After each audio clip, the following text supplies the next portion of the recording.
Meanwhile, Donald Trump is putting the finishing touches on a terrorism and immigration policy speech he'll deliver in Ohio later today. This comes as his campaign chairman, Paul Manafort, continues to deny any ties to Russia. The New York Times claims $12.7 million in undisclosed cash payments were earmarked for Manafort by the political party of the pro-Russian former Ukrainian president. Now, Manafort responded today in a statement saying, quote, "The suggestion that I accepted cash payments is unfounded, silly, and nonsensical." Here to break down all things campaign 2016 is Peggy Noonan. She's a CBS News contributor and a columnist for the Wall Street Journal. Peggy, let us start with this Manafort accusation, right, which was that he took this off-the-books money, sort of a shady sort of side deal that he had, and that he sort of mixed politics with personal business, too, and may have benefited. That's the accusation. There still needs to be a lot more proof.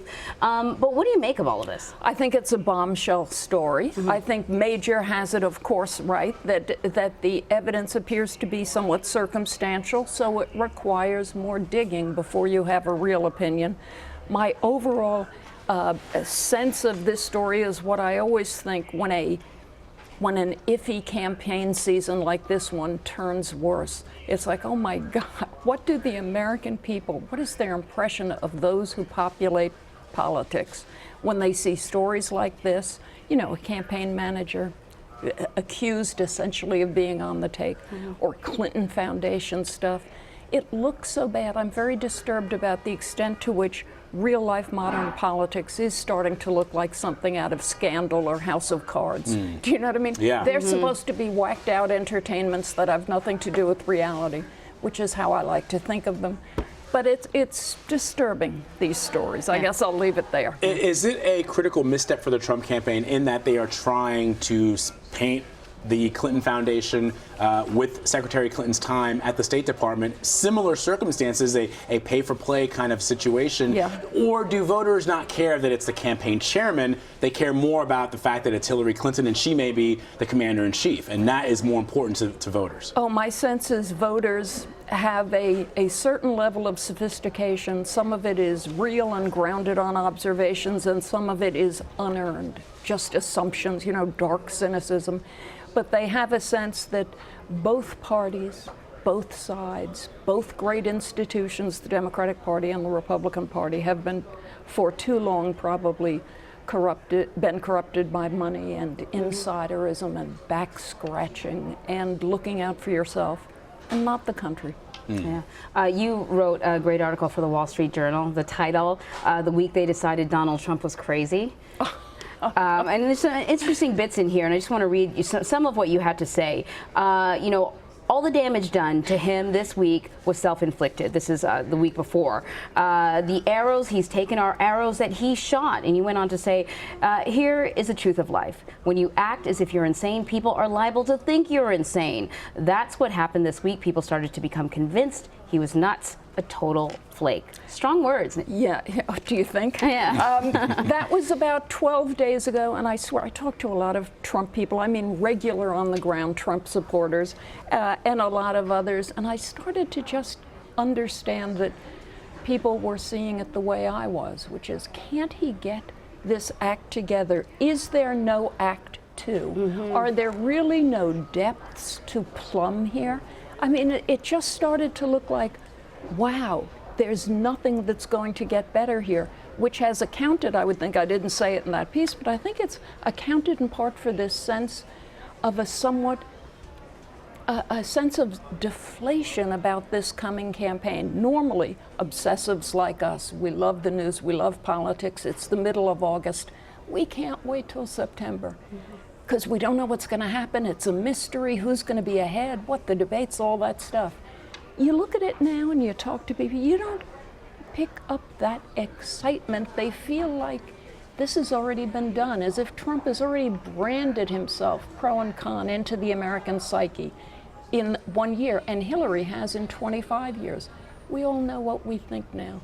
You know, it's like, okay, could we vote? Yeah. You know, it's so a it's really interesting. funny, odd feeling. I think, you know, when we talked to you in previous weeks, though, I got the sense that you would be like, well, let's just wait and see. In this article, it's kind of like there's nothing to see.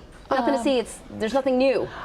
that's going to happen. And of course it may be wrong, and of course there will be moments, you know, there are going to be a few moments in the debates, there have to be, right, where she decks him or he decks her, where, or maybe, you know, October surprises happen, but I'm just startled by the degree to which one senses the cake is kind of baked. And yet the Wall Street Journal this weekend had an op-ed again saying, look, there still may be time to turn this around, but it was pretty critical. I mean, it went just as far as you did in your piece by essentially saying, you know, look, there's clearly dysfunction here. Mr. Trump sees the crowds at his rallies. He thinks that that's the general electorate, and now he is striking back at reporters. He's lashing out at our very democracy itself, saying that the Democrat, I mean, he talks about America being a third world country, but when he says things like the voting is rigged in Pennsylvania, that's the only way that I'll lose Pennsylvania. Having covered third world countries, that's the only time I've ever heard that in those places, not in this country. Yeah, the voting is rigged thing, he managed to undermine a serious point, which is at some point along the way, relying increasingly on computers. I worry that that election day will be hacked along the way. But he says, no, it's just rigged, and he undermines a serious point, it seems to me. As for going to war with the press, it's another mark of his confusion.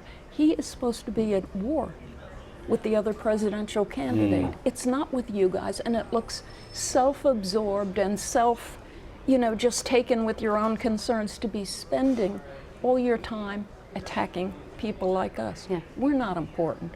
His foe is important. So before we let you go, let's talk about, he has a speech today in Youngstown, Ohio. He's going to touch on immigration, terrorism. The expectation is that he will flesh out more of his immigration policy in regards to terrorism, that he'll call for a suspension of immigration based on the history of terrorism in certain countries and whether or not we can accurately vet people. What does that mean, a history of terrorism in certain countries? Well, every country has had terrorist acts, including this one, including France, our allies. Belgium. Exactly. One of the questions with Trump is he imprecise in his language and message because there's something to be gained in being imprecise? Or is he imprecise because, frankly, intellectually, he's imprecise? I don't know what to say. I haven't seen an advance copy of the text yet. To the degree that I understand his immigration plan, specifically with regard to vetting people who come in here, which frankly we're not able to. The head of the FBI has said that, House of Homeland Security has said it. That does need concern. Act on that, that's just fine. But to go broader in vaguer language will seem mischievous, I think. We'll be watching. Peggy Noonan, always good to have you. Thank you good to for be coming here. by. Thank you, guys.